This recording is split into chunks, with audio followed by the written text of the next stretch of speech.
Father God, I just thank you for this morning. Thank you for Marianne and her family. I just pray continued blessing and protection over their home and their community with the fires. And thank you, Lord, for just her hard work in navigating dyslexia so that us moms that are navigating ADHD and all these things don't have to do as much hard work. We can just learn wisdom from her and resources. And I just pray for the moms that are going to hear this that are just maybe overwhelmed with their own tendencies or their kiddos in school, wherever their kiddos are going to school. I just pray for your peace to just be in our motherhood, that we would just trust that you've got our kids and that your grace is sufficient for our days and that things are going to be okay, and just doing the best that we can with the resources that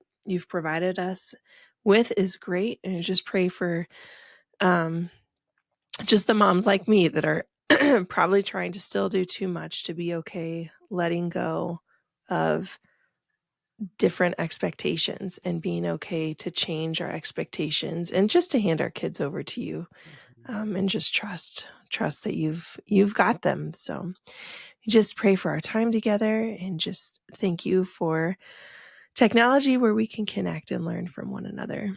In Jesus' name we pray. Amen. Amen. Parenting while working through our own brokenness as moms is challenging. On the days that I want to behave in a way that bears no fruit of the Spirit, I tell myself, only love today. Welcome to the Only Love Today podcast. I'm your host, Megan Estes. I have yet to meet a mom who doesn't struggle in their pursuit of Christ-likeness. Thankfully, God didn't want us to take this journey alone. At Only Love Today, we share testimonies, tips, tools, and resources to encourage you, Mama, to look like Christ in whatever context God has you. Let's get started.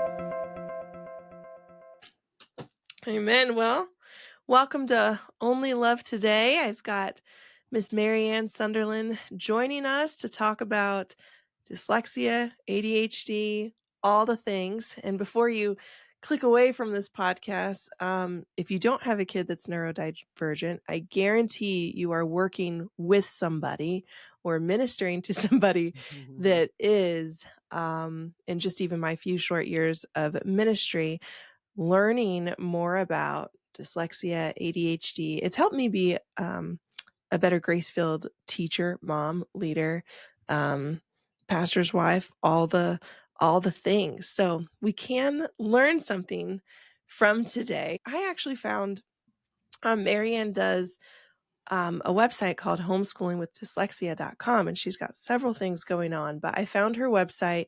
I think it was one night when I was, freaking out and scrolling and trying to figure out, how do I reach this kid? How do I teach this kid? Is this what we're dealing with? And then talking to some other mentor moms who have kids that are dyslexic. Her website and her articles just keeps coming up. And if you're like me and you're inundated with emails, I don't open all of them, unfortunately, but I do open Marianne's and I skim because, it's always nice when somebody puts the meat and potatoes just right there for you. Okay, is this the article I need? Yep, I need to read about this. And she just gets to the heart of matters. So I'm excited to have her here today because she is what you would consider an expert on these things. She has got 7 of her 8 kids are dyslexic, and she's a homeschooling mother of 8 unique children from ages 14 to 33 years old. And she's a passionate dyslexia advocate with a mission to educate and encourage families to understand dyslexia, as well as to discover and nurture their children's God-given gifts and talents in and outside of the classroom. So her website, Homeschooling with Dyslexia, provides weekly articles on homeschooling kids with ADHD and dyslexia that will bless and encourage you. And that's definitely been my experience as a mama over here. But Marianne, can you kind of introduce us to your family and maybe just share how you first discovered dyslexia and ADHD and these things in your children? Yeah. Well, thanks for having me. I'm super excited to share. Um, I started homeschooling in, I think it was 1995 or something. It was a long time ago, before Wow. the internet was a thing. And uh, the first year was pretty simple. I think I got like workbooks at the drugstore. I didn't even know. I was just like, oh, okay, we'll just learn letters and stuff. And that was fine. And then I went to a homeschool conference that summer here in Southern California and bought a huge curriculum. It was called Rod and Staff. They still are at the homeschool Oh. conferences, but it was essentially like, I mean, it was so much. It was probably 100 pounds of books, with textbooks with extra seat work, because I loved that as a kid. I Mhm. loved the color coordinated workbooks and Oh, textbooks yeah. and It's all tell me how shiny. Oh yeah, tell me how many pages to do, and I'll do it. And so that year was pretty bad at our home because it was a lot of work. My son was clearly super smart, but he was not able to write or read, and he was only Mm. 6, so it wasn't really, it shouldn't have surprised me, but um so we kind of got rid of that curriculum and I tried some other things, but essentially like really focusing on reading. But he was about 7 and still wasn't able to remember like rules that I was teaching, remember sight words. Even though we would review them and he would know them, and then the next day it was like he hadn't heard them before. And Wow. so, I was pretty perplexed because I was like, he's super smart, but Yeah. we ended up getting him tested. There was a local, I think it was a little Christian school that had a tutor, and she tested him and it came back with dyslexia. And I was like, what's that? Like, I had no idea that there were smart people who struggled to learn. But then my Mm. husband was like, "Oh, wait, I have that, I think," so like he was also diagnosed at the same time. Um, You're like, "How did you make it through so much life?" But oh, that's not the I first mean, time I've heard that. oh my That's gosh, crazy. Yeah. same. And I'm telling you, like he really had a rough time growing up. He's British, and they were Okay. not child centered at all. He would get Yeah. spanked and Oh, yeah. consequent. It's just he had a terrible um, experience in school, but he also made him a very dedicated homeschooler. Like he said, we are not putting our kids in school. They will not go through Okay. that. And so we ended up having, Aw. one after the other. 7 of my kids have dyslexia. And then ADHD is a little more tricky. Like my kids don't have, they're not hyperactive. They don't have the H. Mhm. But they do, most of them have ADHD from one degree to another. And so like 40 to 60% of kids with dyslexia will also have ADHD. They're connected. And so that Wow, was yeah. another whole learning curve because I didn't learn about that till much later. And Mhm. that had, we'll talk about that later, but that had some serious consequences, and so anyway, yeah, we were dedicated to homeschooling, and I knew that my kids were smart, so I just kept researching and researching and trying different things. And now it's been, I think this is my 28th year homeschooling, Wow. and I have learned a ton about Yeah. what's important, what's not important, what is success, how to prepare our kids for real life. And it's not as hard Mm. or complicated or difficult as you think it is, actually. It's pretty simple. That's incredible. Yeah, I'm so thankful you shared that because I too was like, "Oh, we have this dyslexia hump that we need to kinda get over and figure out," but then it was like, right as we were getting over that, it was like, here comes they used to call it, I think, ADD, now it's Yeah. just ADHD, but the focus kind, Yep. not the kind where you're, like, bouncing off the walls, but the kind where you can't, um, focus or you just, have trouble processing, Yeah. information or different things, but yeah, it's definitely okay, surrender to the Lord. What do I do? When your Mhm. child, whatever it is going through something that you haven't traversed through, it can feel very, very overwhelming. Yes. But here Yes. you are, you have survived. You have 7 out of 8 hmm kids with it. That's hmm pretty Yeah. And amazing. 5 of my dyslexic kids have graduated, and the 6th one will graduate this year. So, Wow. it definitely, yeah, I have a lot of good news, because it's really like no Mm, matter what their high school looked like, it could have been, it was pretty different than most high schools, although some did go into high school here and there for sports or whatever. Um, they found their path. And it really, well, I guess we'll talk more about it in a little bit, but yeah. really it's about finding their God-given strengths, and abilities, and helping them to walk in those things, because God created them for a purpose. You can know what that is. Mm. um, and once we let go, a lot of this whole process is letting go of our expectations of what it's going to look like, and Oh, I struggle trusting the with that so process. much Yeah, still. it's I hard. feel like I let go Mhm. of stuff, but then because I'm schooly and academic and I love learning, that I take stuff back, and it's like, "No, but Yes. we need to be doing this," and, Yeah, I do too, you honestly. know It's hard to let go of. Um, or I have a kid now who's more, he's kind of, my youngest is 14, and he's starting to learn really well. Like, he's really excelling in his co-op, this classical co-op that he's part of. And I'm like, oh, like, think of all the options, for making you all academic. And I'm like, what are you Right, doing? yeah, Like, just yeah, chillax. So yeah. it's hard to break away from. You don't have to break away from the whole thing, but letting go of things that don't serve you right now, and Mm, taking one semester, one yeah.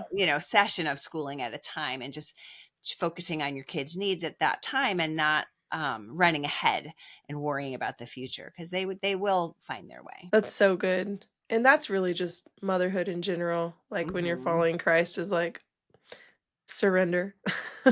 Yeah. Fully Uh-huh. whatever the issues Uh-huh. are. What would be your elevator pitch if you're in an elevator with somebody that's never heard of dyslexia or ADHD? Hmm. What would you tell them? What are those things? How would you Well, sum those up? I would say for dyslexia that it's a genetic brain wiring difference that causes people who are otherwise super smart to struggle with mastering language skills. So reading and spelling, and sometimes writing, that they have very creative, oftentimes, brains, and have a lot of very detailed, deep, connected thoughts in their head, but it's very hard to get them out, either, even sometimes with speaking, definitely with Yeah. writing, usually. um so it's a different way of thinking, honestly. They just have different strengths. And then as far as ADHD goes, that, I believe, from the latest research, is really kind of a chemical mechanism, that affects the ability to focus. And then it needs to be understood and accommodated, because it just is what it is. They're not, there's a lot of myths about learning differences that cause a lot of problems. Mhm. So I would say, yeah. Anyway.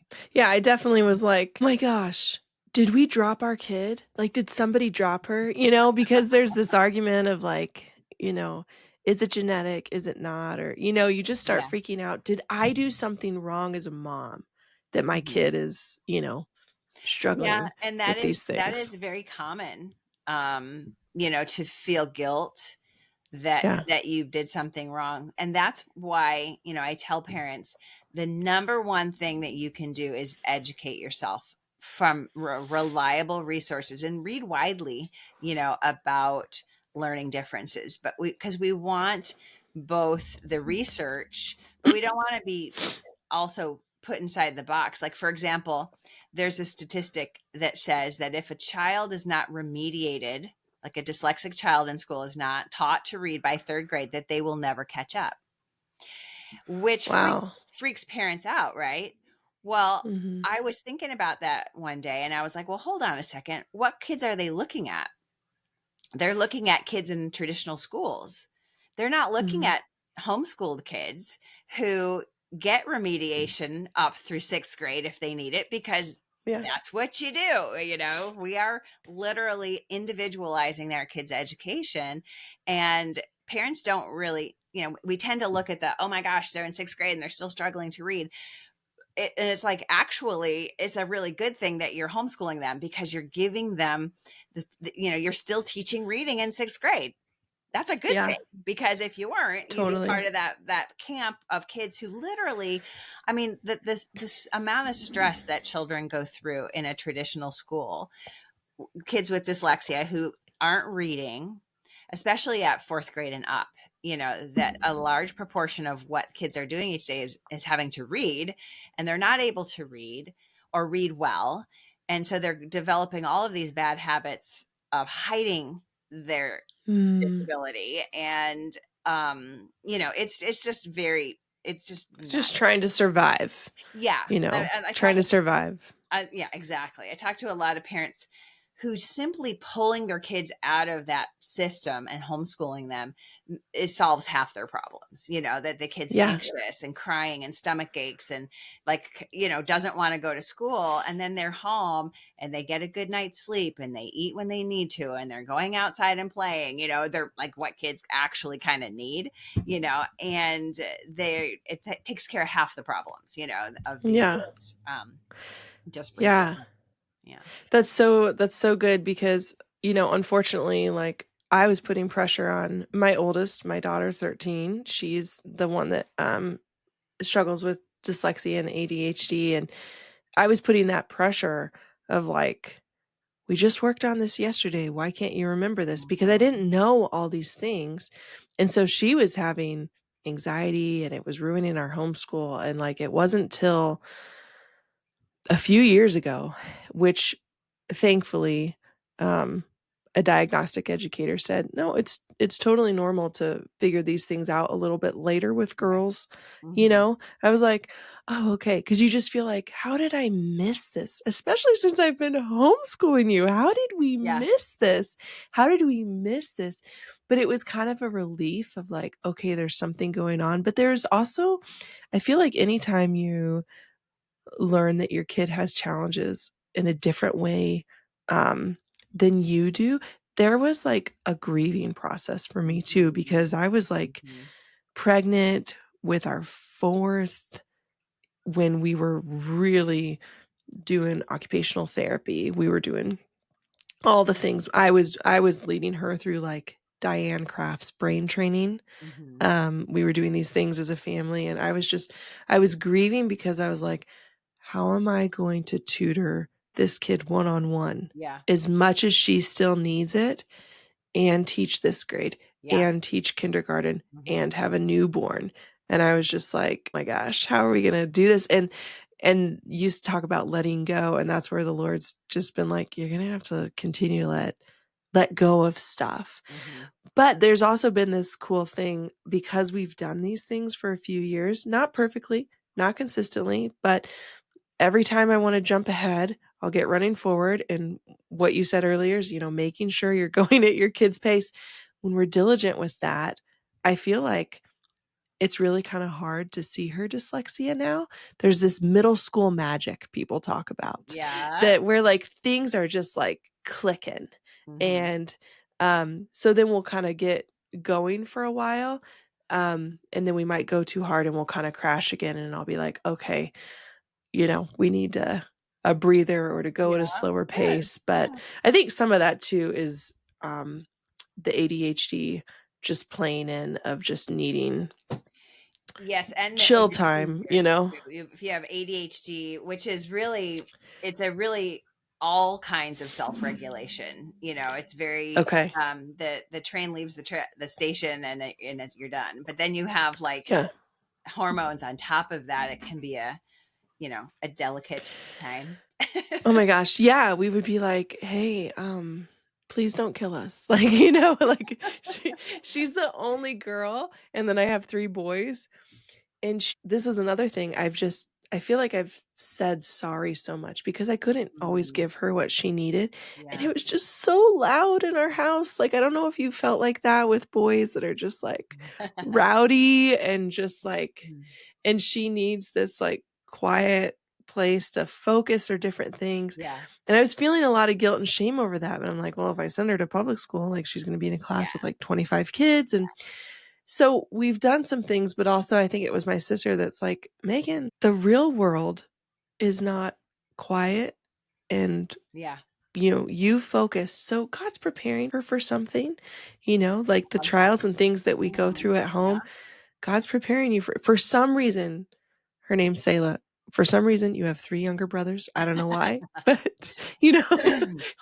like every pregnancy, they were like, "Is it a girl yet?" Like, It there were the tears. That's very But true, because I had 8 kids. And so, and they were kind of spread out, but it was busy here. And, yeah, you can only get so much done during nap time. for And real. so And you need to breathe.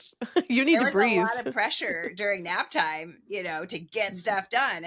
And Yeah. if you've homeschooled a kid with ADHD, they're not always prepared and ready. They don't like they like order, or they do better Yeah. with order. And so if I'm like, oh my gosh, the baby's asleep, get over here, we're doing reading, right? And then they're like, oh, Yes. I wasn't planning on that. I'm busy with something else. Then now I don't. And now what you want to teach me to read, which I hate. So I'm going to cry or fall apart, and it was Yeah. just kind of a situation where, like we have to then, okay, I'm going to give him some warning, and the baby's going to bed soon. And then we're going to do a little bit of reading. And then Yeah. sometimes for really resistant kids, I'd say, what do you want to do today? Do you want me to read to you? Do you want to work on a lesson? I would give them an Okay. option, some of them, to help them feel in control and have them, ADHD I have a lot on my website about teaching kids and motivating them and giving them a choice, Yeah. helping them to feel, because what basically we want to do when we push kids too fast, then Mhm. they feel pressure, they feel stress, they feel dumb. But when we allow them to learn at their pace, and when we back off when it's too much, even though you might think, oh my gosh, we're behind, how could we take a break, or how could we not do a whole lesson or whatever, Yeah. the mindset that they develop is one of, I'm smart. They feel successful. We want our kids Yeah. to feel successful. There's no race to get them reading. You can listen to Yeah. books, you can use speech to text to write. Um, and honestly, from where I'm coming from, I had kids who didn't read independently till they were 12, and they did a lot of listening to books, and we modified things a lot, and they did fine. They, like this one, my firstborn I'm thinking of, actually went to a college prep high school to play football as a freshman, and did really well. We did really, Wow. really well. I mean, but we had to use like assistive technology for his Yeah. papers because his spelling was still really bad. But he'd listened to so much good literature that by the time he got to high school, he was able to have really solid, deep conversations about themes and meanings, and you know what I'm saying? Like That's awesome. you can build a foundation quite well without having them read and write independently. In fact, a lot of what the schools do day in and day out is kind of a waste of time. Like, honestly, like giving a Sure. third grader a science textbook and cramming so much information into their head that I mean, what do you remember from high school science? I don't remember Right. anything. Um, No, that's good. So I have friends that have more of your story where a kid is, um, maybe in 4th grade and still not reading really well. My story is different that, like, I'm recovering perfectionist type A, so, like, my 4-year-old she was reading. Like, she was like, we were doing this book that I need to burn called 100 Easy Lessons oh to yeah, read, I tried that. but, like, we got to, like, lesson 65 or 75, something in there, and she was reading these little books, and then she kinda took off reading, and because she took off reading, I wasn't following it up with phonetic lessons. Mhm. And so she wasn't spelling real well. And then it's like we hit a block when it came to like 3rd grade or whatnot. So I was like, how can my kid be dyslexic? Because we've been doing these things. And we were also, so after I left that, we did a curriculum called All About Reading, Mhm. All About Spelling. It's Orton Gillingham style. And um, that's where I realized, okay, we've got to work on some different things. But dyslexia for us has shown up in spelling primarily, but then also in processing language, which you hit on earlier. Mhm. That, I asked my doctor, I was like, is this normal? Because I feel like she'll be like completely processing, but I also can tell when she's not. And if you put somebody who's dyslexic or struggling with focus in a group of junior high girls that are going 100 miles an hour, she will be processing Yeah. slower and then Mhm. wanting to talk about what they were just talking about back here Mhm. and not moving forward. So, Yeah. relationally, not even with Mhm. school, we've had some pretty big hurdles and Yeah. just teaching her to advocate Yeah. for herself. Mhm. But honestly, I would say either she's learned how to do some things or the methods or things that we are doing have worked. It's more the relational stuff and the Mhm. ADHD that Mhm. we are personally up against in our school. Yeah. Um, and so I'm so thankful that it's like, just to encourage mamas out there, hey, like, just like you said, go at your kid's pace, go Yeah. slow, and Mhm. you will see improvement and Yeah. the light switch, turn on. Just like when she started reading, you know, well in kindergarten, first grade, and then we hit these roadblocks. I was like, oh my gosh, are we going to go further? We had to redo some things because I was Mhm. learning too, Mhm. and Mhm. I was pushing. Yeah. And but could you where I'm at as a mom right now is still, we've talked about this a little bit, maybe holding on to like the checklist of, well, we need to do reading, we need to do math, we need to do a couple spelling lessons per week just to help, because reading Yeah. is life. And if you can read, you can learn to do anything, Mhm. you know? Mhm. And it's okay. It doesn't have to be your favorite. And we don't have to do Yeah. these. I don't require, massive books read or anything.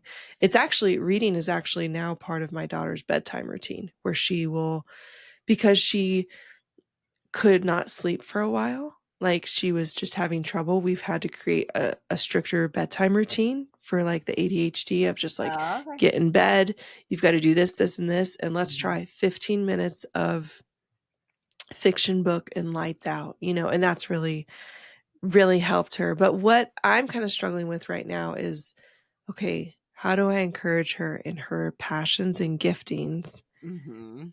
while still schooling some of these things? So I want to talk about that, but Yeah. um, maybe before you get into some of those specifics, how can you just encourage moms that are listening to just not feel like failures or not feel so discouraged about, maybe even just worried about their kids' future, Yeah. and that God's got it and he's created Mhm. them for a purpose, and how do we get behind that and encourage our kids in Yeah. that?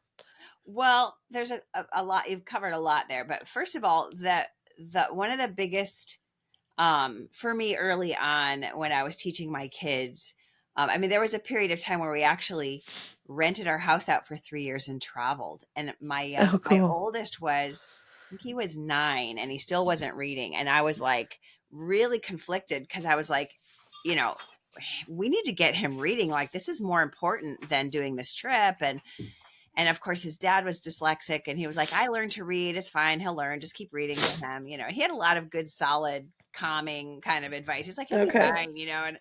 And what we tend to do as homeschooling parents is because we have a lot of responsibility. We've taken on the education of our children as a big responsibility, and reading Yeah. comes with a lot of heavy responsibility. Like you said, like reading is life. If I can't read, I am closed off from so much of the world. Although with assistive Sure. technology and video and Yeah. stuff now, that's not so much the case. But when we are looking at our kids and they're not learning the way that we expect or the way other kids learn, it's really easy to panic and focus on the negative and run ahead. Like, okay, because I talk to a lot of moms of 10-year-old boys or 12-year-old boys, and Mhm. they're like, oh my gosh, what are we gonna do?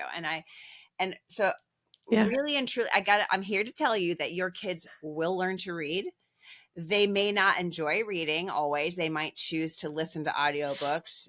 My family has an enormous Audible library where everybody, we race to get the credit each month and someone gets it, but we listen to each other's books, and um, there are many ways to acquire information, right? Your kids will learn to read. They may not always enjoy it, but they will learn to read. And so that, even though that's important, really what's more important than that, in my experience homeschooling my kids, is that they remain confident. So again, we're talking about, you've modeled this really well, where you're like, we got to go here, we got to go here. And then there's pushback and you're like, okay, we can't go there. Right. And that's kind of what it looks like. You push, you try different things with your kids and that doesn't work, and you back off and you communicate. So we want our kids to remain confident. We also want them to remain curious. So that's giving them time to, Mm. for younger kids, play. And for older kids, it's pursuing their interests. So it looks more like hobbies after, 12 or 11, where they're kind of maturing Yeah. and they don't play as much. And then it's more like finding something that they're good at. And it doesn't have to be like, oh my gosh, like one of my kids loved animals and we're like, she'll be a vet, and she was like, no, I just like animals, I was like, oh, okay.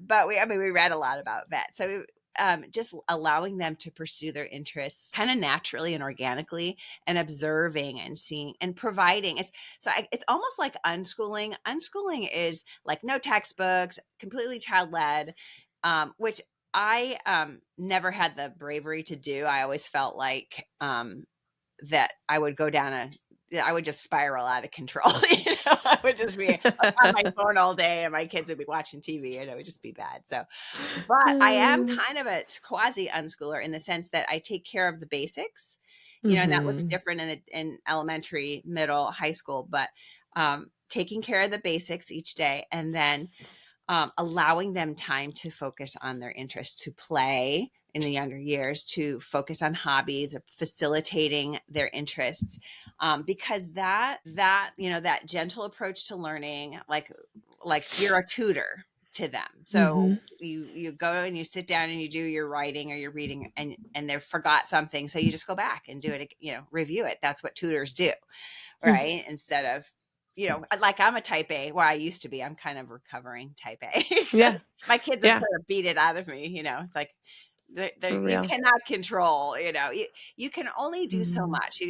You teach with methods that work as consistently as you can, and there's no timetable. Kids could be mildly dyslexic, like sounds like your daughter is probably more mildly dyslexic, Mhm. moderate dyslexia, and there's severe dyslexia where a kid might not. I've heard parents like their kids are 14, and they're still just learning to read, and in that kind of situation, I would recommend a tutor, but or educational therapist Yeah. or something. But there's a lot of variation in what we can expect, but it doesn't, like hyper focusing on getting them reading or this is a mindset that really causes parents to stumble. It's this idea that we need to fix our kids and make them more Mhm. traditional learners. And that's what the schools do.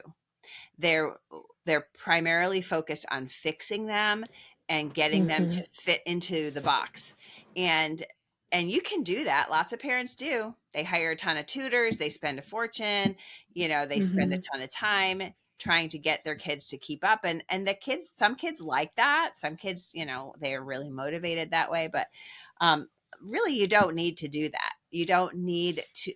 That the whole idea of fixing kids is really the wrong way to think about it, because research shows that people with dyslexia have this weakness with language, but they have a lot of kind of related strengths. So they're not very detail oriented, but they have incredible big picture abilities, ways to making connections that other people don't make, Yeah. finding solutions to problems, creative solutions to problems, um, and this is a direct result of their brain wiring. So we have started looking more at dyslexia as a difference. There's a book called The Dyslexic Advantage that they read Yeah. this research, that shows that there are unique strengths to dyslexia. And so when we let go of this idea of fixing our kids and start just teaching them where they're at with methods that work and fostering their confidence, their curiosity, helping them pursue their interests. And it's again, there's no formula.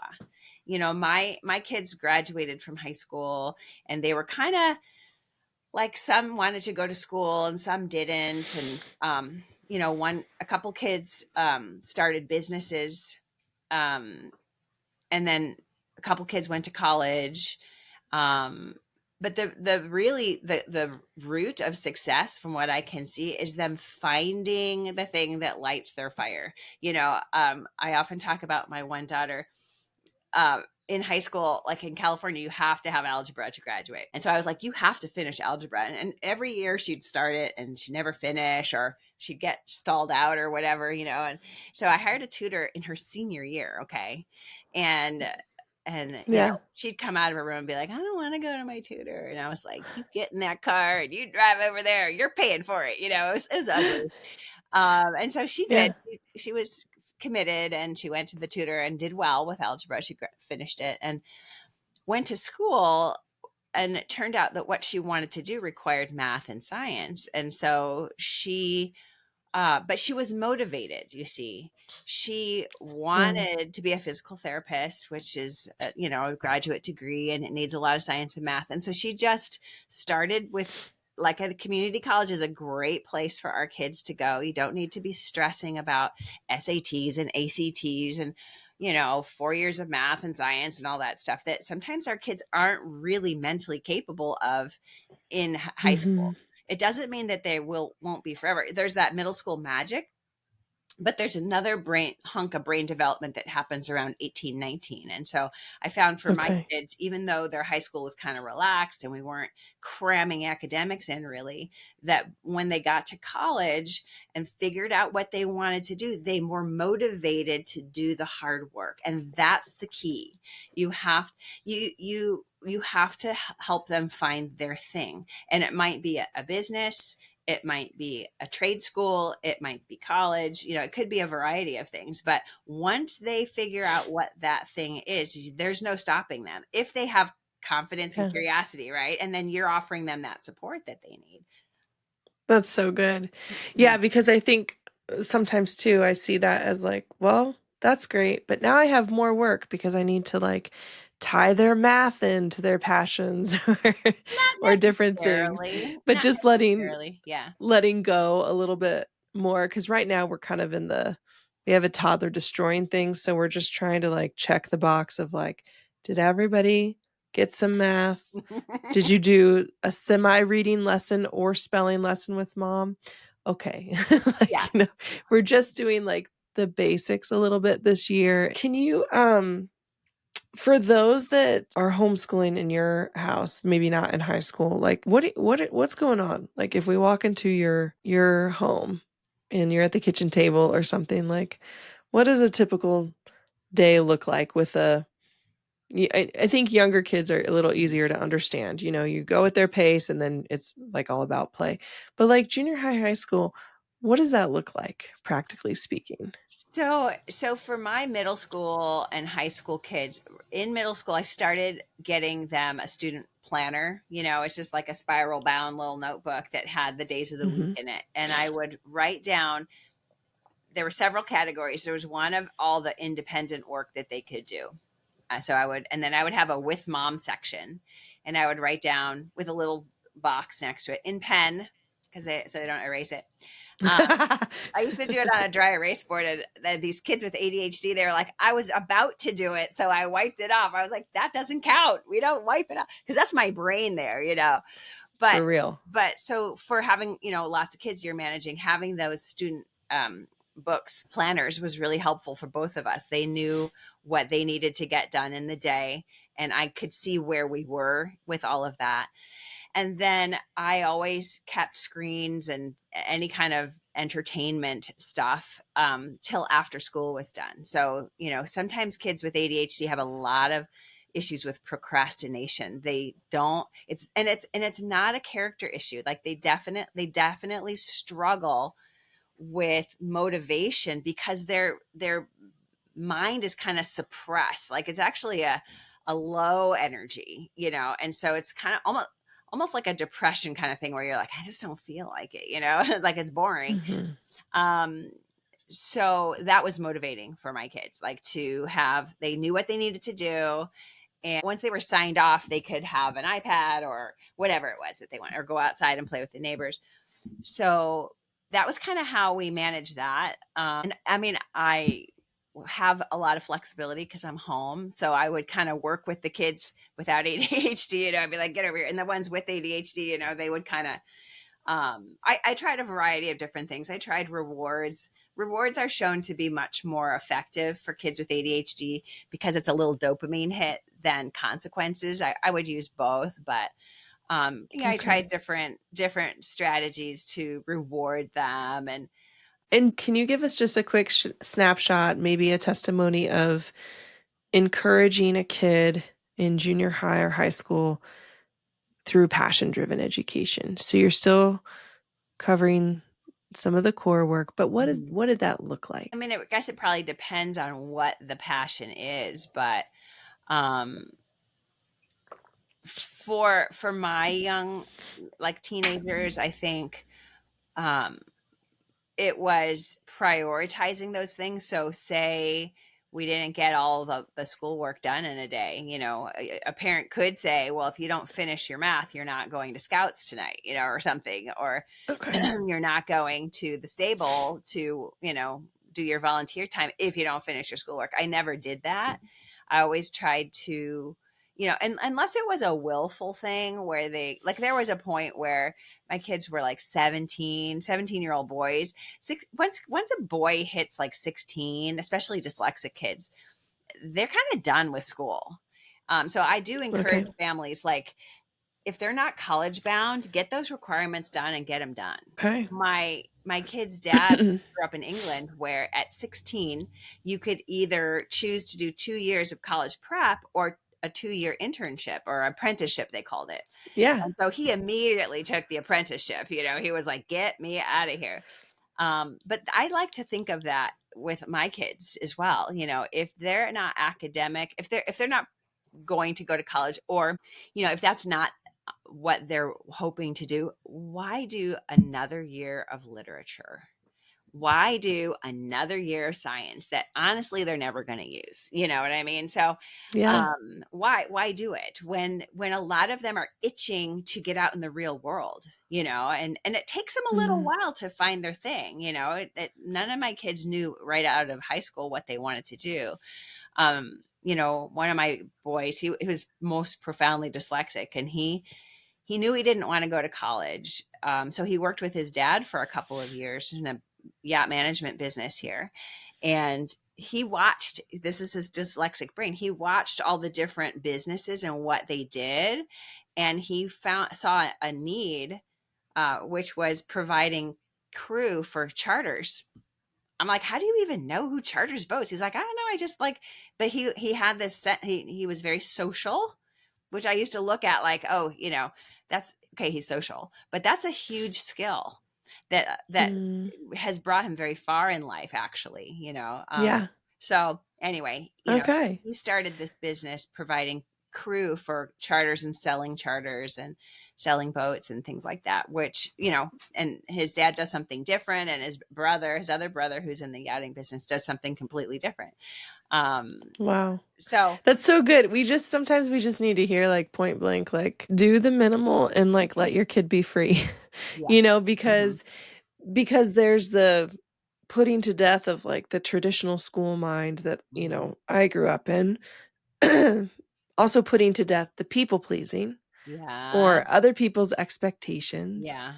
Um, which is just motherhood in general, Hmm. trying not to Yeah, true. compare, Hmm. you know, but it is hard, but we want that for our kids. I think like if we ask those hard questions of, we want our kids to walk with the Lord and to feel free to explore their passions, Yeah. to, do these different things. Kind of in wrapping up here, just a couple questions. Like what if a mom is listening that thinks her kid might be dyslexic or have ADHD? Hmm. What in today's world, anything you can recommend resource wise, or like what would you do? Would you go get them tested, or what do you recommend? Not necessarily. I would do a bunch of research. I mean, if you're homeschooling, my site is a good resource because Yeah.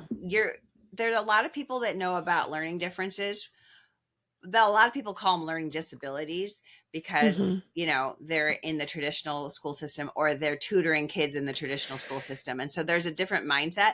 But you want to know what are the signs of dyslexia, what are the signs of ADHD, what does it look like every day? Does my kid have that? How can I modify the Mhm. way that I'm teaching them so that it best accommodates? Because in school, like, they have accommodations. You have to Yeah. get tested and you have to jump through a million hoops and it takes forever, but you get accommodations basically. So go to my website and search accommodations. Many parents just do that automatically because they're like, well, you can't read this book, so we are going to listen to it, or I am going to read it to you, which is an accommodation. Okay. But I would Yeah, say that that, was so good about your website is that's where I felt like the rubber met the road as far as like, okay, I have I've done as much research as I could on dyslexia or ADHD, but what it looked like in parenting, I loved how much you talked about that because I yeah. was like, one article was like talking about like packing for a trip and everything you had to be like telling somebody like you give them an assignment and then they go and then they like have no idea like what they're supposed to be doing. You're just like rubber meets the road stuff of like, Yeah. oh yeah, that's happening in my home. Oh, this is normal. Right. Oh, okay. They're not intentionally maybe being disobedient. Like this is a struggle for them. This is Yeah. real or Hmm. different things. So I love that. But it's hard not to freak out when there's something in your motherhood that you've never gone through. It is, and I, that's why I'm here to say, you can't control it. um Really, homeschooling most of the time is a better option because even the specialized dyslexia schools, which are very expensive, that's still a classroom setting. Parents really, even on your worst day where you either get nothing done or you like blow up at your kid because you're like, why can't you remember this, right? You go just Mhm. apologize and you go back and you just pick up the next day, or maybe you take a break for a week. You're like, we need a break. My husband would say, you guys need to go to the beach. And I would be like, are you out of your mind? We're so far behind. We're not going to the beach. But inevitably we would go, because we were You need killing one yeah. another. And it was like just Yeah. what we needed. We needed to get Mhm. outside, run around, fill our lungs with fresh air, and then come back tomorrow and start over again. Yes. So your kids will learn to read.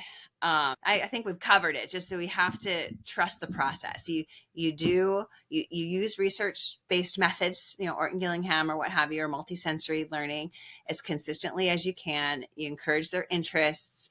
Help them to feel smart and successful, regardless of how they do in high school. They will find their way, and it's amazing. They could go to cosmetology school and have such a gift because of their social and their talent, right? That they become a wildly Mhm. successful hairdresser or makeup artist, right? It's like you have to let go of what we maybe expect. Why is it that we get these kids? Like, why did I get 7 dyslexic kids? What God has a sense of humor, because I honestly was making an idol out of education, to be totally honest. Oh, sure. And God was just like, you know what? We're not doing that. And so one by one, Mm. he just was like, have another one that can't read, have another I one that know. can't sit still. I was like, oh my gosh. I know, Um, like, our 5-year-old was just bouncing off the walls, and I was like, "I think we have another ADHD kid, and I don't know what to do, and I'm just gonna cry in my closet." But it's so fun too, but also because you're just having to grow, and you're like, "God, I don't wanna mhm. grow in that area anymore. I'm Yeah. tired." But Yeah. you're having to navigate and figure out, like you talked about, different resources, tools, Yeah. accommodations Hmm. for each kid, but just encourage them. And I definitely at the beginning was like, I need to fix this. And I Yeah. love that you talked about we don't need to fix our kids. Like we need to like help them with some struggles, but cuz I you don't want your kid in pain or struggling, right? So you Right. want to make things easier for them, but sometimes in doing that, they do need to struggle a little bit to get that strength, right? And Yeah. to figure out their Hmm. footing and Hmm. different things. But how would you just encourage a mom today that maybe is like just struggling with how God's made her kid? Um, I mean, you've gone through this 8 times now Yeah. of just like what what are some words of wisdom that the Lord has told you with how he's made his kids? So way back, when we rented our house out and went sailing for 3 years, and my 9-year-old wasn't Wow. reading, and so we were not only were we away from civilization, we were pretty at a lot of times isolated, You were and sailing. You weren't like driving across the US. You were right, sailing for yeah, 3 we'd years? say, well, we would sail and stay one place for Okay. a month or something, and then sail somewhere else. But um, I was reading through the Bible in a year for the first time, and I was like, because there was like no church, and Yeah. I was like, God, there's nothing in here about dyslexia, and so before we had left, vision therapy was just coming out and becoming a thing, and so I wanted to bring our son to this vision therapist, which was super expensive. Not really. There was no guarantee that it was going to help. And now, in hindsight, it would not have helped him, but because it's not a vision issue, dyslexia.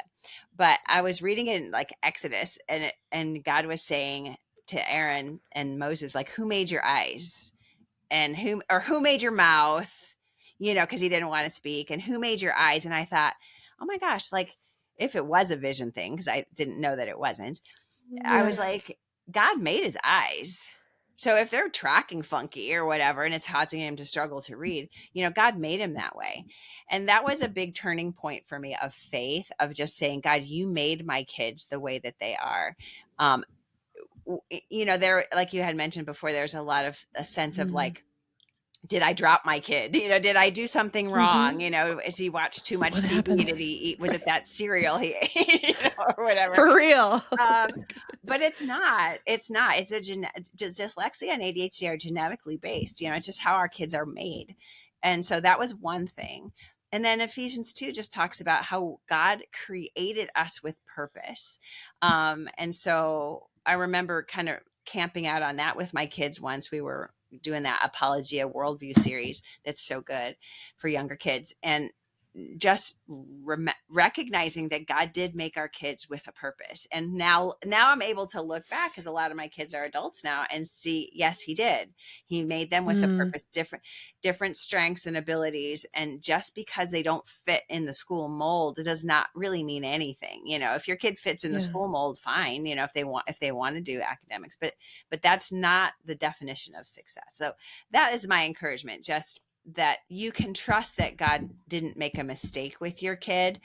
You can find ways to alleviate ADHD. Say you can find ways to teach better with dyslexia, different methods that work better. But ultimately, it's about letting go, of your expectations and trusting God and just doing the best you can. Because I didn't know much at all about this with my older kids, and they're fine. They're fine. They're fine. They're doing great. Oh. They survived, and they're doing great. Yeah. Yeah. Well, do you have, books, classes, events besides your, website, Homeschooling with Dyslexia? Where can people find you online and find your resources? Yeah, primarily through my website, homeschoolingwithdyslexia.com. I am on Facebook, but I do have parent education classes Okay. that are really helpful because it's quick. You can listen to them or watch them, and it's research based information, but it has a lot of homeschool mom kind of, or parent kind of input, so that it's kind of not just science, but it's more tailored to what we're doing. And then if you're struggling to step outside the box in how you're teaching, my last book, No More School, it's called No More School: Meeting the Educational Needs of Kids with Dyslexia. I'll send you a copy. Oh, cool. Language-based learning difficulties. It really does help you to logic it out, like deconstructing education and kind of putting back together a model of education that works for your unique kids. Because I look at dyslexia more as a teaching disability at this point. There are methods that work. There's Okay. no magic bullet, but if you do these things consistently, they will learn to read, and they will have confidence, and they'll find their gifts, and they'll take off. But um, if we're rigid and sticking with things that don't work, or because we think that is somehow better, Mm, then we're missing. that's awesome. Well, thank you so much for coming to share with us Yeah, well, today. thank I learned you. so much, and I'm excited to read your book. I didn't even know you had a book out. That's exciting. Thank you for joining the Only Love Today podcast. I hope you are encouraged to look like love no matter where God has you. If you want to learn more about what we discuss, be sure to check out the show notes and head on over to onlylovetoday.com. If you were encouraged by this conversation, please share it with a friend and be sure to subscribe so you never miss an episode. Remember, whatever happens today, before you respond, stop and think, only love today.